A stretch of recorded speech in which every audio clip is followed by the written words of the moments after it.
పిల్లల బీమా ఇవ్వదు ధీమా. తల్లిదండ్రులకు అత్యంత ముఖ్యమైన ఆర్థిక లక్ష్యాల్లో పిల్లల విద్య ఒకటి. విద్యా వ్యయాలు ఏటేటా 10% మించి పెరుగుతున్నాయి. సాధారణ ద్రవ్యోల్బణం 5.5%తో పోల్చితే రెట్టింపు స్థాయి ద్రవ్యోల్బణం విద్యారంగంలో చూడొచ్చు.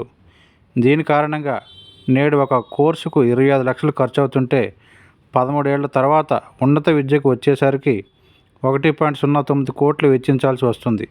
ముందస్తు ప్రణాళికతోనే ఈ వ్యయాలను అధిగమించడం సులభమవుతుంది. పాఠశాల ప్రవేశం నాటి నుంచి పిల్లల విద్య కోసం పెట్టుబడులు ప్రారంభించాలి. భవిష్యత్తులో ఎంత అవసరమో ఆ మేరకు సమకూర్చుకునే విధంగా ప్రతి నెల పొదుపు మదుపు చేస్తూ వెళ్ళాలి. ఇందుకు ఎంపిక చేసుకునే పెట్టుబడి సాధనాలు కీలకంగా మారుతాయి. ఇక్కడ తప్పటడుగులు వేస్తే పిల్లల ఉన్నత విద్య కోసం రేపు అప్పు చేయాల్సి రావచ్చు. కేవలం చైల్డ్ ఇన్సూరెన్స్ పాలసీలతో విద్యా వ్యయాలను తట్టుకోవడం కష్టమే. ఈ దిశగా పిల్లలు పేరిట 2 రకాల ఇన్సూరెన్స్ ప్లాన్లు ఉన్నాయి. యూనిట్ లింక్డ్ చిల్డ్రన్ ఇన్సూరెన్స్ ప్లాన్లు. ఇందులో ఒక రకం చెల్లింపు ప్రీమియంలో బీమా రిస్కు నిర్వహణ ఇతరత్ర వ్యయాలు పోను మిగిలిన మొత్తాన్ని మార్కెట్ లింక్డ్ సాధనాల్లో ఇన్వెస్ట్ చేస్తాయి. పాలసీదారుల ఎంపిక మేరకు డెట్లోనూ పెట్టుబడులు పెడతాయి. వచ్చిన రాబడులను పాలసీదారులకు అందిస్తాయి. ఎండోమెంట్ చిల్డ్రన్ ఇన్సూరెన్స్ రెండో రకం. ఇందులో బీమా రిస్కు ఇతర వ్యయాలు పోను మిగిలిన ప్రీమియాన్ని డెట్ సాధనాల్లో ఇన్వెస్ట్ చేస్తాయి. పాలసీదారులకు హామీ మేరకు రాబడులు అందిస్తాయి. కానీ వీటిలో రాబడులు 5-6% మించవు.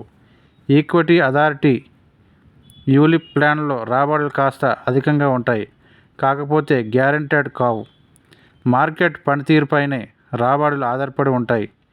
ఈ 2 రకాల ప్లాన్లలోనూ పాలసీ కాల వ్యవధి ముగియక ముందే పాలసీదారుడు తల్లి లేదా తండ్రి మరణించిన లేక కాల వ్యవధి ముగిసే వరకు జీవించి ఉన్న ప్రయోజనం లభిస్తుంది.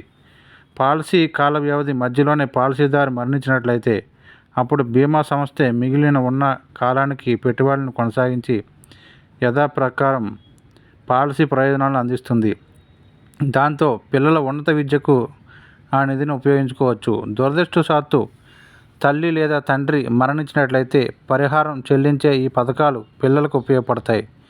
ప్రీమియం వేవర్ ముఖ్యమైన సదుపాయం.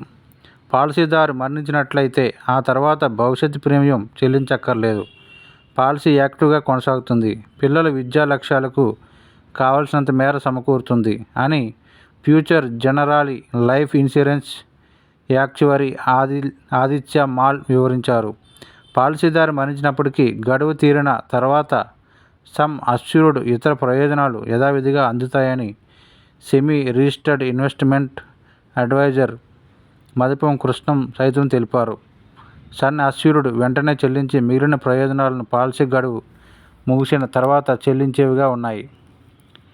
ఎండోమెంట్ యూలిప్ ప్లాన్లు లాక్-ఇన్ పీరియడ్లో వస్తాయి. సాధారణంగా 5 ఏళ్ల లాక్-ఇన్ ఉంటుంది. అంటే మొదటి 5 ఏళ్లు ఉపశమనకు అనుమతి ఉండదు. ఈ కాలంలో పాలసీని సరెండర్ చేసినా వచ్చేదేమీ ఉండదు. లాక్-ఇన్ పీరియడ్ తర్వాత పాక్షికంగా ఉపయోగించుకోవచ్చు. నిర్బంధంగా పెట్టుబడి పెట్టి కొనసాగించేలా లక్ష్యాలతో ఈ ప్లాన్లలో లాక్-ఇన్ ఉంటుంది. వీటిని ఏజెంట్లకు కమిషన్ మెరుగ్గా ఉంటుంది. ఎంత అధిక ప్రీమియానికి పాలసీలో చేర్పిస్తే ఏజెంట్కు అంత అధికంగా కమిషన్ వస్తుంది. టర్మ్ ప్లాన్లు మ్యూచువల్ ఫండ్స్ గురించి సరైన అవగాహన లేకపోవడమే పెద్ద సమస్య. టర్మ్ ప్లాన్లు ప్రీమియం తక్కువగా ఉంటుంది కనుక వీటిని ఏజెంట్లు విక్రయించేందుకు పెద్దగా ఆసక్తి చూపించరు అని కృష్ణ వివరించారు. ఆర్థిక ప్రణాళికలు చేసే తప్పుల్లో బీమా పెట్టుబడి కలపడం ఒకటని